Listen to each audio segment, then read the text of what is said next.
Hey guys, welcome back to the channel, welcome back to another video. The big breaking news today comes from Wolves, as it's been confirmed that Nuno Espirito Santo will leave the club at the end of the season after 4 years in charge of Wolves. We're going to be looking over his Wolves career and talking about the man himself that led Wolves to the Premier League and kept them there for a good few seasons.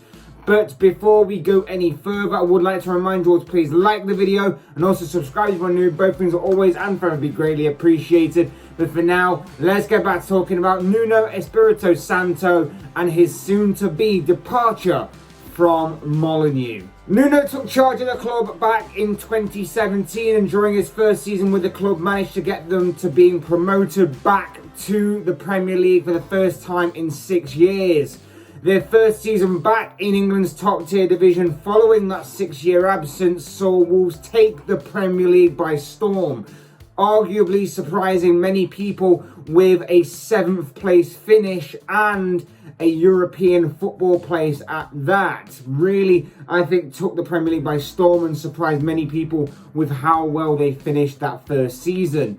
The following season, many people were questioning whether European football would take its toll or whether second season syndrome may kick in for Wolves, but it was anything but, as Nuno again led Wolves to another 7th place finish, the second place finish in consecutive seasons, of course, and also in the reached the quarterfinal stages of the Europa League. So an incredible achievement to get that far in the European competition, as well as maintain their stance and their standing and their performance within the league as well.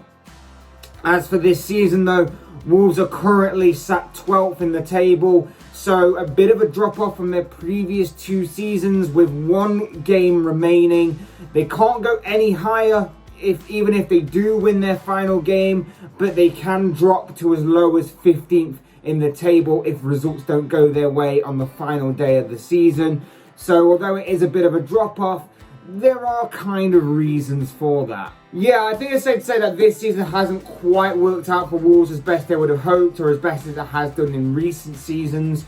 I think that, like most teams, I think Wolves have found it difficult to contend and to deal with the congested fixture list that has been presented before them. Obviously, with the COVID impact, the impact that COVID has had on football, and particularly the Premier League, from leading on from last season to this season, and the condensed season that has been of this campaign.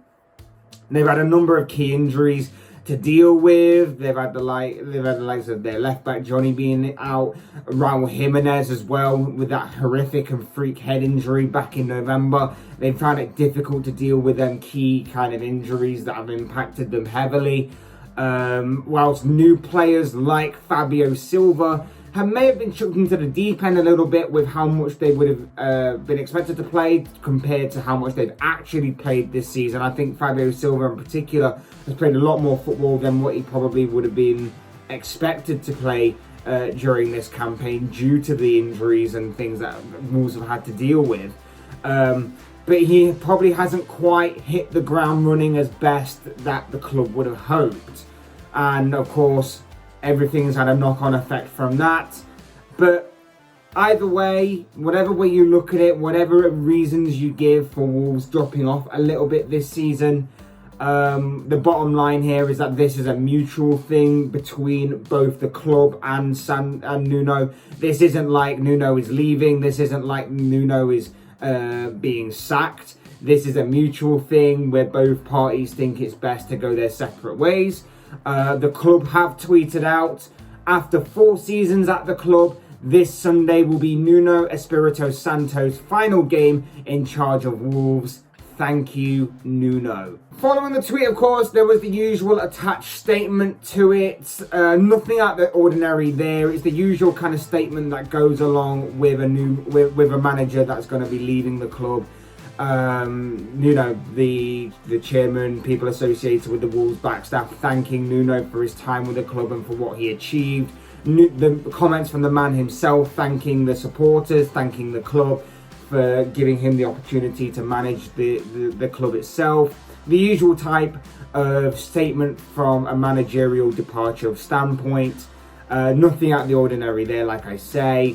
Nuno's final game, of course, will come on Sunday against Manchester United, with the fans allowed back in Molineux for the first time this season in what now will feel like a special moment for everybody involved, from the supporters to the man himself. It will definitely feel like a special moment, a way of giving thanks to a man who achieved a lot during his 4-year stay with the club, a guy who achieved them promotion, achieved them European football, and gave them some memorable performances and results along the way. I think it's safe to say that the vast majority of goals that were set out for him upon his arrival at Wolves have been achieved by Nuno. You know, you got to think of goals like getting promotion, like I say, probably being top of that list. He certainly achieved, and he achieved very quickly within his first season. But managing to keep them in England's top tier division, and even achieving European football at a very early stage of that Wolves career, and give them a very good display within that same competition, was probably an added bonus and an added layer to that, and I'm sure was the icing on the cake for both the supporters and for the club itself. So he really did achieve a lot, and he really did achieve it very quickly, and probably even quicker than what many people were expecting. But in terms of why this is happening, I guess it could be a number of reasons. I guess from the outside looking in, I guess we can all just kind of guess and make a prediction as to why this is happening. Maybe Nuno is thinking that he's taken this club as far as what he can, and maybe the fall away this season was the eye-opening realization that maybe that's the case, and maybe that both parties are in need of a change and going their separate ways. Remember, Nuno did sign a 3-year contract at the beginning of this season, so that reasoning could certainly be possible, and I'm sure that there will be no shortage of managerial options for him when he does become free to go wherever he wants. And talking of his next step, talking of where he goes from here, well, I'm sure, like I say, he's got no shortage of options coming up in his near future. Does this open the door for a move to Tottenham? I doubt they will be keeping Ryan Mason there at the club beyond the end of this season, so that certainly does open the door for a guy like Nuno to jump ship, so to speak, and Nuno could be a very decent fit for the club. It's certainly possible. Either that, or maybe Nuno is fancying a return to Portugal, maybe, or maybe there is another job elsewhere in which he fancies taking on a fresh, new sort of challenge. But either way, like I say, I doubt there will be a shortage of options for the 47-year-old in his near future. And before we go, just a quick note on who may be succeeding him at Molineux, who may be replacing him. Early whispers from one Fabrizio Romano suggest that Bruno Lage, I believe I'm pronouncing that right, I hope I am. Bruno Lage is Wolves' main option in replacing him going forward, and talks are said to be ongoing, so swapping out one Portuguese manager for another. Wolves certainly do like their Portuguese players and managers, don't they? Fair play to them though, and if they get their man, we'll have to wait and see. But of course, these are just one man's thoughts, one man's opinions, one man's predictions on this particular topic. This guy, I want to know what you guys think. What do you make of Nuno Espirito Santo's time at Wolves?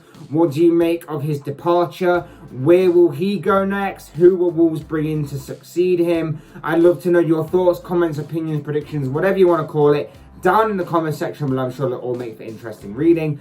Otherwise, hit that like button on the way if you enjoyed the video. Subscribe if you're new or want to see more content like this. Both things will always be greatly appreciated. And as always, thank you all so much for watching and listening. I've been Fletch. This has been another Fletch Talks video, and I will see you all again soon in another video.